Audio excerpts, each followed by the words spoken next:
Hazrat Abu Hurairah radiyallahu anhu states, while we were sitting in the masjid, Allah's Apostle sallallahu alaihi wasallam came to us and said, "Proceed towards the Jews." We set out along with him and reached them. Allah's Apostle sallallahu alaihi wasallam got up and said aloud, "O the company of the Jews, embrace Islam. You will remain secured." They replied, "O Abul Qasim, you have conveyed the message." Allah's Apostle sallallahu alaihi wasallam again said, "I only wish that you should embrace Islam and be secured." They replied, "O Abul Qasim, you have conveyed the message."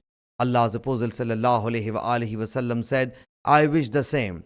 He sallallahu alaihi wasallam then said for the third time, "Now it undoubtedly the earth belongs to Allah Jalla Jalaluhu and His Apostle sallallahu alaihi wasallam, and I wish to banish you from this land. So whoso wishes to sell his property should sell it.